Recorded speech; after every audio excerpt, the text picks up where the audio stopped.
تعالي مع بعض نبص على بهارات الكفتة المصنعة ونشوف جواها ايه.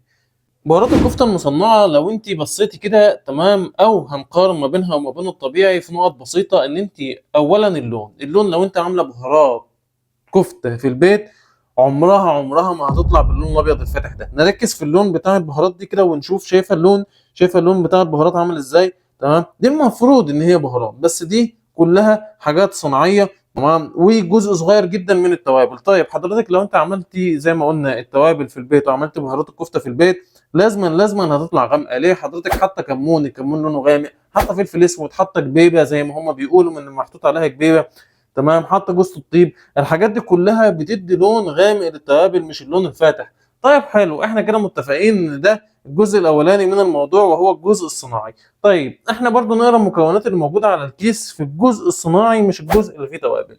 نبص بقى هنلاقي ايه مكتوب فيه؟ حامض ستريك، وهتلاقي فيه صمغ الجوار، وهنلاقي فيه منع تكتل واحادي جلوتامات صوديوم ونكهه شواء مماثله ودقيق. تمام، هو ده اللي مدي اللون الجميل اللي احنا شايفينه ده. ودي حاطين فلفل اسمر وجوز الطيب وكبيبه وبقدونس وسكر ومحسن قوام. طيب هو والله كتر خيركم ان انتوا حاطين 4 انواع توابل والباقي كله مصنعات. فبشكر ما شاء الله الشركات اللي بتصنع حاجات من دي، بحذر الناس ان هي تستخدمها. وبرده بقول لك تعالي كده بقى ايه، نبص بصه بعد ما احنا دوبناها في كوبايه ميه. نشوف بقى الموضوع بعد ما دف كوبايه الميه وبقالنا شويه مدوبينه عشان نشوف الدنيا هتبقى ماشيه ازاي. بص، شايفه الجمال والحلاوه؟ ايه لون الميه الجميل ده؟ انا عايز اعرف بجد ايه لون الميه الحلو والتحفه ده.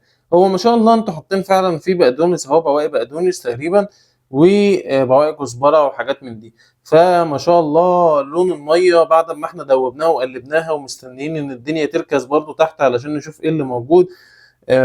ما شاء الله انا مش لاقي حاجه موجوده تحت، ولو حاجه بتبقى حاجات لونها ابيض. تمام، بعد ما دابت في الميه كتل لونها ابيض عباره عن تقريبا دقيق حاجه زي كده. استني بقى نصفي الميه مع بعض كده ونشوف ايه الدنيا هتبقى ماشيه ازاي كده. ايه مع بعض نصفي الميه ونشوف الموضوع هيبقى في ايه من تحت.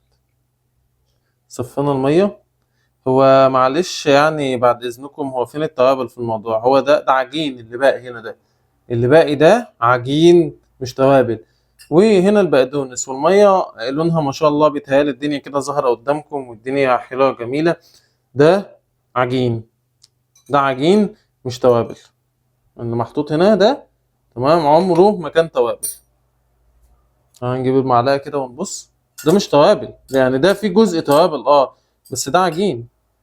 يعني ده اهو قوام العجين اهو، ده عجين مش توابل. شوف اهو، ده ايه ده بقى؟ انا عايز اعرف يعني ده المفروض ان هو ان ده حاجات كده طبيعيه ومكتوب ان ده منتج طبيعي 100%. طيب حلو. في العموم ان طبعا اصلا كل الناس بتحذر من المنتجات المصنعه، وبلاش نستخدم منتجات صناعيه. نركز ان احنا نستخدم منتج طبيعي 100% بدون الوان وبدون مصنعات، ويكون فعلا عن تجربه. او اعملي التوابل بتاعتك دي موجوده تعمليها في البيت. ولو عندك اي استفسار اكتب لنا في الكومنتات، وخليكي دايما مع نوفا تريد، لان نوفا تريد فرق في كل حاجه.